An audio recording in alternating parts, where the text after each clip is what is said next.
The NBA world has just been hit with one of the most surprising trades in recent memory. The Charlotte Hornets have officially traded LaMelo Ball to the Minnesota Timberwolves. In return, Charlotte receives Naz Reid, a 2033 first-round pick, 3 first-round pick swaps, and 3 future second-round picks.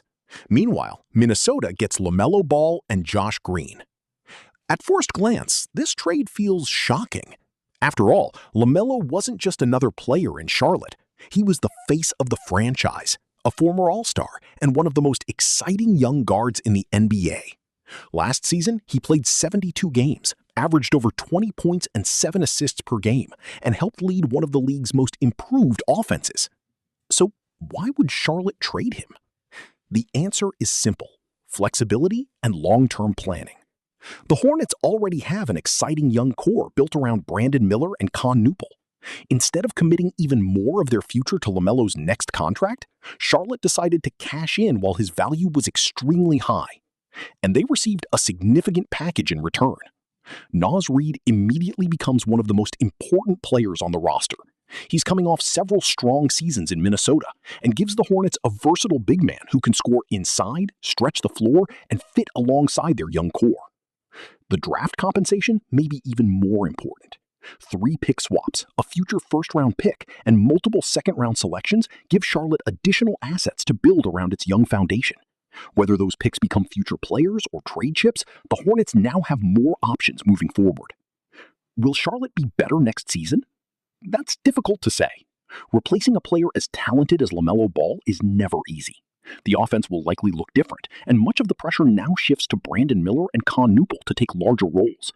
But the Hornets are betting that a deeper, more balanced roster and additional future assets will put them in a stronger position long-term.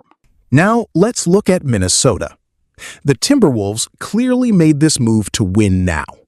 After reaching back-to-back Western Conference Finals earlier in the decade, Minnesota has been searching for another star to pair with Anthony Edwards. They believe LaMelo Ball can be that player. The fit is fascinating. Anthony Edwards is one of the league's most explosive scorers. LaMelo is one of the league's most creative playmakers. Together, they could form one of the most entertaining and dangerous backcourts in basketball. LaMelo's passing ability should create easier scoring opportunities for Edwards, while Edwards' ability to attack defenses could give LaMelo more space to operate. However, the trade isn't without risk. Minnesota had to give up Naz Reid, one of the most valuable players on its roster. Reid's scoring, versatility, and front-court depth will be difficult to replace. The Timberwolves are betting that adding a star-level point guard is worth sacrificing some of that depth. In the short term, Minnesota appears to have increased its championship ceiling. If LaMelo and Edwards develop strong chemistry, the Timberwolves could become one of the most dangerous teams in the Western Conference. For Charlotte, the success of this trade will be measured differently. Their future depends on player development, smart drafting, and maximizing the assets they acquired. One team is betting on immediate contention. The other is betting on long-term growth. And it may take years before we know who truly won the LaMelo Ball trade.